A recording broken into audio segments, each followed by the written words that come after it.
Hello, welcome to Book Buzz, brought to you by the Peters Township Public Library. I am Miss Shannon. And I'm Miss Linda, and we are back with the second half of November programming in the Youth Services Department.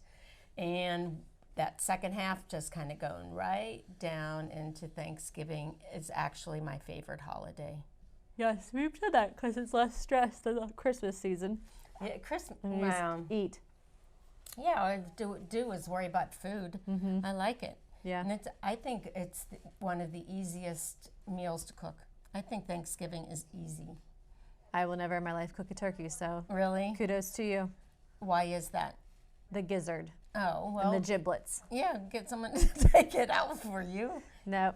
One time I did host Thanksgiving, and my mom actually came over, put the turkey in my oven, and went back home. Oh, And okay. then that was it, yeah. But no, I'll do all the side dishes, but I don't know, putting my hand in the carcass, I can't get past it. The carcass. I Yep. know what you were going to say. Yep.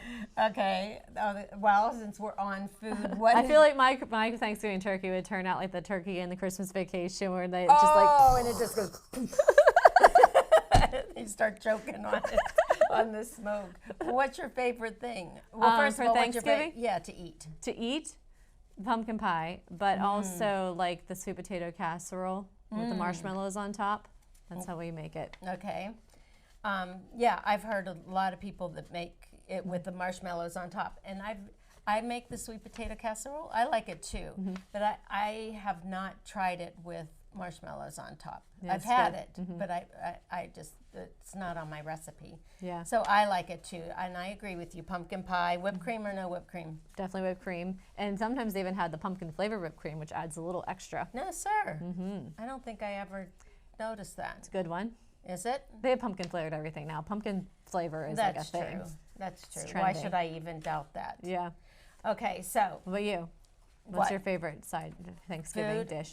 Well, I agree with the sweet potatoes, but you know what I love? I love like mashed potatoes and stuffing with gravy. Oh yeah. And I have to tell you this, I like the traditional taste.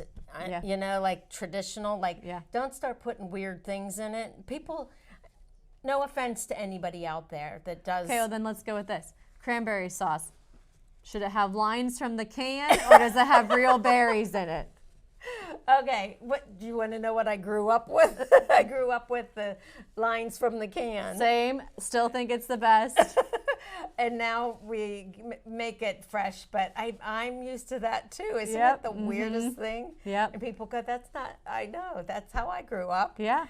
But, oh, yeah, so with my husband, he'll do things like I'll cook, and if I'm not looking or whatever, he'll put something in it that he thinks should go in it. He did that once.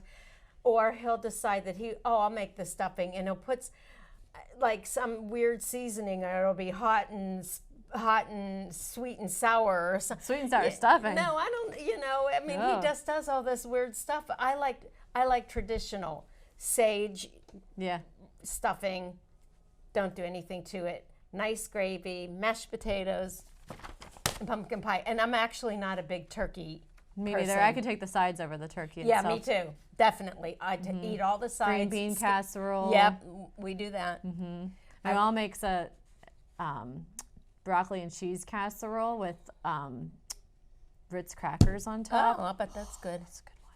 Yeah, that's No, I haven't interesting. had lunch yet, so now I'm hungry. Yeah, well, yeah, I'll bet that's good.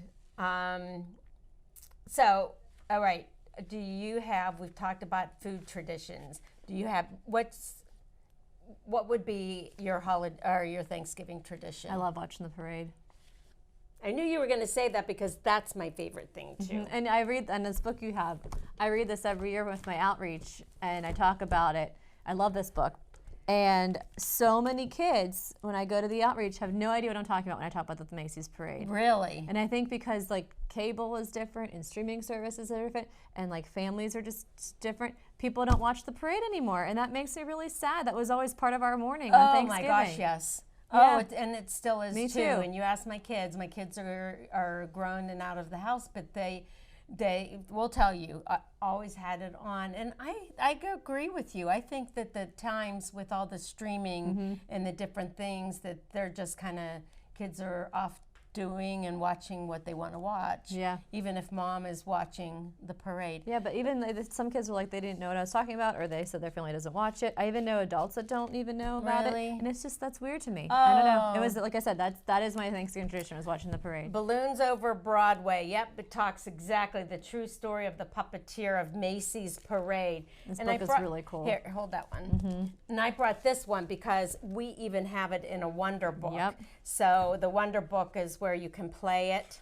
The illustrations are so cool in this, Yeah. this book. Melissa Sweet's illustrations. And it does. It talks about the guy who started the parade, and they did it as a way to And kind here of you award can- their workers at Macy's. It originally was just for employees to enjoy, And look And how now huge it is. right?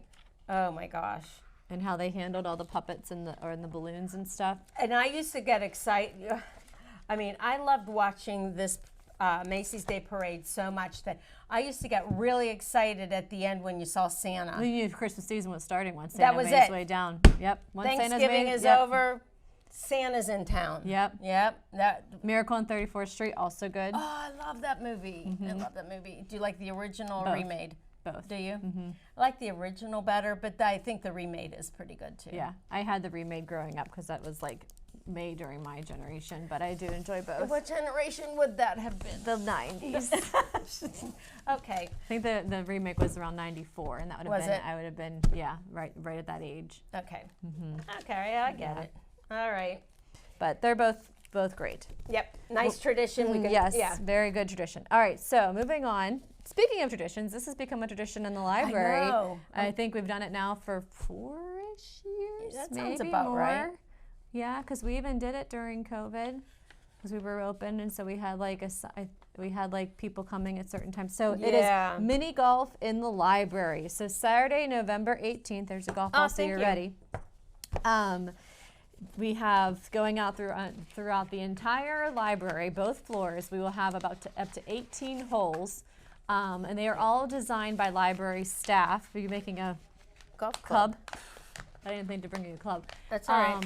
And it's awesome. You play mini golf throughout the library. We borrow putters from Sunset Golf in South Park. They've been a great supporter of us every year we've done it. Look at that hole in one. Yeah. And I'm not getting it our back. staff designs the holes, and you get to come and play. This is one program where you cannot register online. You actually do have to pick up the phone and call us to sign up for your tee time, because we Yeah. will then explain to you on the phone kind of how it works if you've never done it before. So everybody is assigned a tee time. We have tee times ranging from 10 to 2, so it does go all day long. And we sometimes can take walk-ins, but we don't want to guarantee it. So make sure that you do sign up for your tee time, and they will go fast. It is fun, and it fills, and it is so cool. I mean, Yeah, imagine it's a really fun day in the imagine library. thinking you're walking through a library playing mini golf. Right. And there are all the holes. It is so much fun. It is. Yeah. And every hole is a theme. You know, it's done by the employees of the library, and everybody picks a hole, a theme for the hole, and where they want to have theirs set up, and it's really It's cute. all good. It's a lot of fun. And it's for all ages. Everybody likes mini Yeah. golf. So Oh, yeah. families, adults, teens, anyone. Everybody's welcome. It's a lot of fun. So that is going to be on Saturday, November 18th. Give us a call to get your tee time. Yep, sounds good. This cracks me up. These tournaments that are so popular. They are. Go for it. I mean, Yep. 3 rounds of it. Holy Well, cow. every grade level. Yep. Yeah. So Wednesday, November 22nd, the day before Thanksgiving, school is closed. So we are good. So I said this last episode when we had the in-services days in the beginning of the month. If you're not going to be in school, then you really should be at the library, because what else? agree. What else are you going to do? I don't know. So we We'll be have there. going on November 22nd, all day long, we have Mario Kart tournaments. We have a time slot for our 1st through 3rd graders. We have one for our 4th through 6th graders and our 7th through 12th graders. We will be playing Mario Kart Deluxe 8, which is for the Switch. We provide the controllers. Kids try to bring their own controllers because they have like their own special controller. I don't allow that. I make them use all the same ones. We'll have That's fair. snacks, prizes, so much fun. The kids really, really enjoy. It's really popular. That's great. We did them throughout the summer. We do them a lot of times on in-service days. You do have to sign up because they fill up. Wow. The kids have fun. You know, those days are actually I enjoy them too. Like I enjoy them as a librarian outside of like the room and everything, Right. because I can hear them and they're having fun. Yeah. And then they're walking out and they're walking out as buddies and everybody's yakking about Yep. it. And that's fun. And the Yeah. younger kids get to go into the teen room, which they usually aren't allowed to, so that's always exciting for them That's too. true. Did you mention the different grades? Yep. Mhm. Okay. Yep. So yeah, it's all good. Wednesday, November 22nd. All right. So this next one, I really like.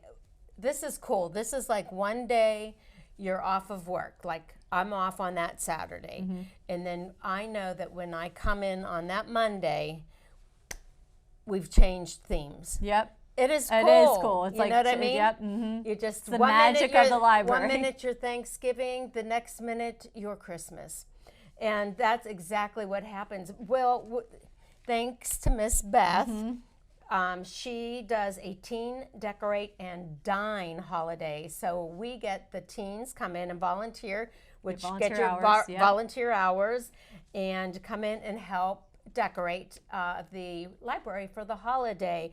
But the nice thing is, I mean, feed them and they will come. Yep. It's Saturday from 1 to 3 and there will be food.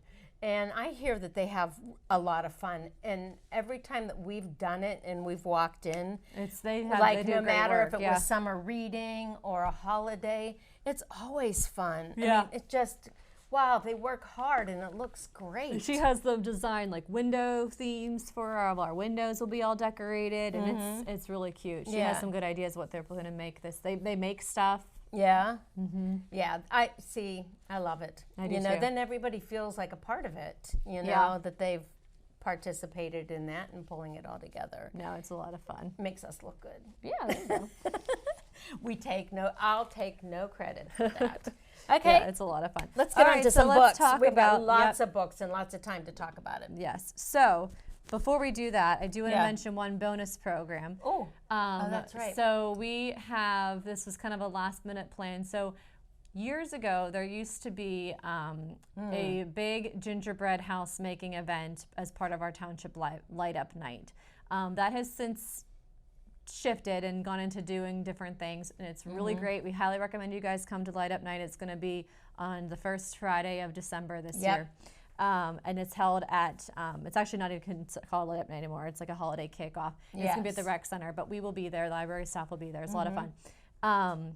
We are now doing a gingerbread house competition at the library. So during the Halloween season, we had a pumpkin decorating competition where you could decorate a pumpkin to look like your favorite book character. So that was a beautiful display of all these wonderful pumpkins these kids came up with. So now that we're looking into the holiday season, we're going to be making gingerbread ones. So I'm thinking like along the lines, like if you've ever gone downtown to like, what is it, PPG, where they have all the, on a smaller scale. I mean, if we could get that many, that'd be amazing, but I don't see that. But so we're going to have so much fun. Gingerbread houses. So to start that on November 27th, which is the Monday after Thanksgiving, the kids are still off school. Again, like I said, if you're off school, you should be coming to the library. So come to the library with your family and come make a gingerbread house. This is for the younger kids and families. We'll have 20 gingerbread houses that you can make. Well, each person will get one, up to 20 people. And then we're going to also have one for teens. This is actually a program that the teens had suggested. So kudos to whatever teen that's out there that had this idea. They wanted to do a gingerbread competition. I love it. So good for them. Beth will be doing one, I think, on the next day, Tuesday, for part of her maker or her teen made, tween made on November 28th. So you can, if you come to one of these programs and make a gingerbread house, you can take it home. That's perfectly fine. Or you can leave it for the competition, have a chance to win a really awesome prize. Or if you can't come and make a gingerbread house at the library, but you want to compete, you can also do that. You can drop off your gingerbread house, complete it at the library until I believe it's their December 7th or 8th. And then they'll stay up for a few more days. People can come in and vote for them. And then you will have to come and pick your gingerbread house up after that. But I'm hoping we can fill up all of our shelves with a huge display of gingerbread. And I'm really hoping that we can get enough kids as well as teens and adults to make one that we can have two competitions. We can have like a 12 and under and then like a 13 and up and adult one. I think it's a great idea. Yeah, it'll be easy. Just talk about decorating. It'll be easy decorations for us to have all these gingerbread houses on display. So we're gonna have we're going to allow up to 20 to register. Yes. And we will have all the supplies that they need, Yes, right? for the family one. For the family and then, one. For the, Yes. the teen one, I think she usually takes like 12 kids for that. But then again, if you cannot attend or can't get into these ones where you make it at the library, you can still be involved in the competition. If you and your family want to create a gingerbread house at home and bring it in to be in the competition and on our display, please do so. Okay. Yeah. Yeah, I love it. So it's a way to bring that tradition back. Yeah. It was crazy those days. I mean, everybody loved it, and it became a tradition to make gingerbread houses during that light up night, and that was cool. But yeah, it was. We're ready for a new tradition. Yes, we are ready for new traditions, and we are starting that. And I think just a little bit of the old and lots of the new and. Yeah, and I'm excited to see what everybody come up with, because the pumpkin decorating that we've done for a couple years now, they're amazing. Yeah. And it's fun to come in the library and see all those. So I'm excited to see what they come up with these gingerbread houses, for sure. Totally agree. Yep, it'll be a lot of fun. All right, so now a book. Do you have a good book for us? Okay.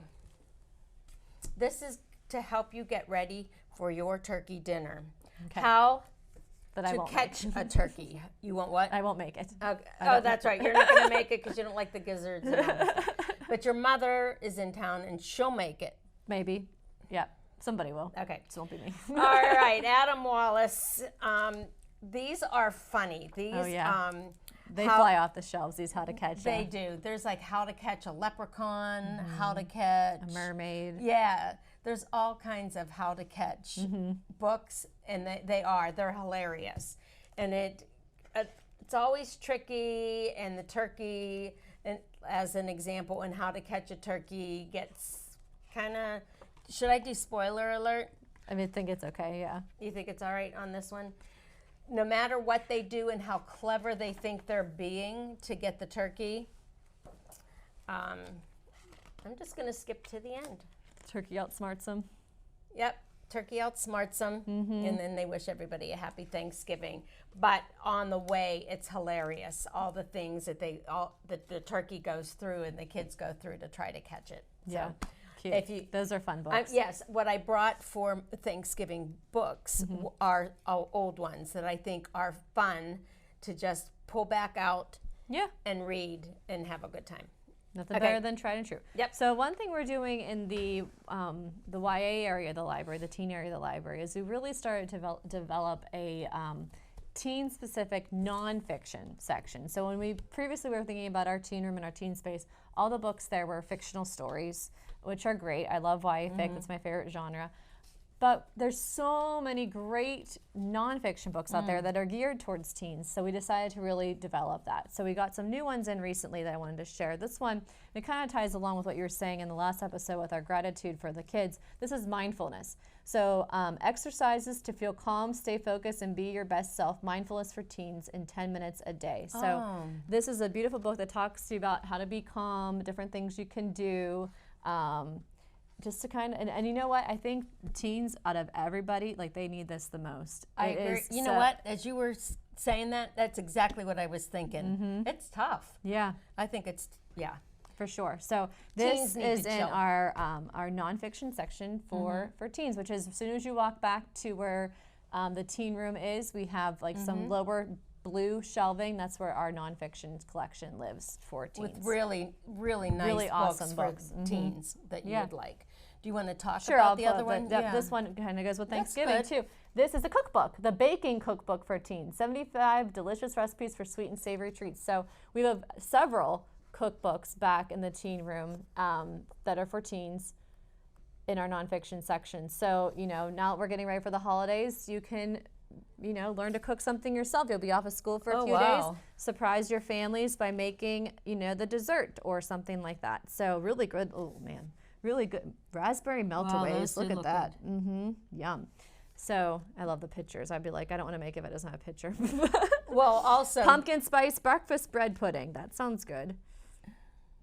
Yeah, that sounds really good. I'd like to make that myself. So really great Nice. recipes, easy to follow, great way to learn how to use the kitchen, and do some holiday baking. So baking cookbook for teens. We have other cookbooks for teens too, as well as like specialty ones. Like I think we have a teen vegan cookbook. Yeah. So ones like that. So this is all, again, this is right outside the teen room for Do you specific. bake? Not really. I mean, for me, homemade would be like a Betty Crocker. Out of the box? Yes. Okay. Or the cookie things that you can cut? Really good at that. Are you? Mm-hmm. Or cinnamon rolls, cut it open. And Yep. I'm not a baker either. Yeah. I think it's the time and I the think mess. that's what it is. The time, the patience for it, Right. depending on, Yep. what you're making. Like, my husband likes to bake or will bake. Me, not so much. And I was looking at those pictures and, how beautiful. And you always see those memes and things about, it's supposed to look like this, and then you make it and it looks like this. Right, right, that's me. It's a mess. That's me baking. Yeah. Okay, I love this one. Karma Wilson writes all these bear stories. bear, And yep, and Bear Snores On is the most famous, but this is Bear Says Thanks, which is really sweet. It's not even in the Thanksgiving holiday section. It's just with her section under easy, Picture books. thank you, picture books under Wilson. And all alone in his cave, Bear listens to the wind. He is bored, bored, bored, and he misses his friends. I could make a big dinner, a feast I could share. And so that's where it all begins. He's bored. He wants all of his friends around. And that's what they do, make a feast. So kind of like Thanksgiving then. Yeah, it is. That's true. But we don't, yeah, it is like Thanksgiving, even though we don't have it in there. Yeah. That's sweet. Mm-hmm. I think it gets checked out more too. Oh, see, look at that. Yeah. They do nice illustrations. Oh yeah, I love them. Okay. All right, cool. So I decided to bring some stuff that's brand new from our YA news section, which actually, good. when you walk back to the teen area, the first thing you see is the new books all on display. And then on the other side of that is where these nonfiction books live. So they're all kind of really right together. You can't miss them. This one's brand new, and I love the concept. It's called The Very Genius Notebooks, The Chronicles of Deltovia. And it is these notebooks that are written, this notebook written back and forth between two best friends. Oh. And like basically like a journal, but they would have it and they would write in it and then they give it to somebody else and this one's drawing pictures or whatever. I love this concept. I have not read this book yet, but because I did this. When I was a middle schooler and a teen, my girlfriends and I had a notebook that we would like write in and draw pictures and put magazine clippings in or whatever. And then we would give it to the next person, they would write in it, and I still have them. That's so cool. We talk about, what, like the gossip or whatever was going on. And no, I didn't write in the middle of class in this notebook, right? Yeah. You paid total attention to the teacher. So I love this idea because I was like, oh my gosh, this is something that we did, as teens. So I thought this was a really cute idea. And I always really enjoyed books that are written in the form of a journal, like Diary of a Wimpy Kid, Dork Diaries. I don't know, I've always really enjoyed a diary formatted book. There's a name for that, but I forget what it's called. When you write a book in the form of a journal. This is, I don't know myself, but I was just curious about something. Okay. When I was glancing over, they, like a lot of the little, saw it at the beginning. Like little blurbs, and then it becomes a chapter. It looked like some of the chapters could be very short. So I thought, I wonder how many chapters that means are in here. And I think I saw 40. But it looks like you just keep reading. Like you would keep, chapter 40. But it looks like a fast read, and it looks adorable. Yeah. It does. That is so cool you did that. Yeah, and I still have some of them, which is even more fun to because it's just the thought process you have as a teenager compared to the thought process you have as an adult. It's mind-opening for sure. It is. It is Yep. totally. Yeah. If we could only tell everybody, Yeah. what is not a big deal in your life, what shouldn't be a big deal in your Right. life, Yeah. to help you out, to not feel stressed. So with our time left, I thought, Tell a little story. Yeah, we're going to tell a Thanksgiving story. It's called Thanks for Thanksgiving by Julie Marks. And it just kind of leaves you with a reminder that we should be thankful. And there's so many things to be thankful for. So, do you want to start it? Sure. Thanks for Would you like to try to start it? Thanks for Thanksgiving for turkey and pie. Very good. Thank you for fall and gold leaves floating by. I do love that, the changing of the leaves. Oh, I love it. Oh, yeah, I love it's fall. such a beautiful season. Thank you for school. I love to feel smart. Yeah, when you pay attention. Thank you for music and dancing and art. Thank you for play dates, for swings should and be for showing slides. some of Yeah, these, the huh? illustrations are beautiful. Yeah, these illustrations, you have to see them. Thank you for hopscotch and piggyback rides. Like a good old hopscotch game every now and then. Oh, yeah. Thank you for sweet puppies and Aw. soft furry cats. Get some of those in Little there. puppers. Little kitties. They are beautiful colors in this. Thank you for dress up, red shoes, and big hats. Like a good old big hat too. I like the doggies and the shoes. That's cute. And Thanks for umbrellas and for boots and puddles. I don't think do you want to just Sure. Skip ahead. skip ahead? We're going to go to We're the very end and wish thankful. you yes. But most of all, Thanks for the family I love. Happy Thanksgiving, and we'll see you with all of the December programming soon. Yep. Happy Thanksgiving, everyone.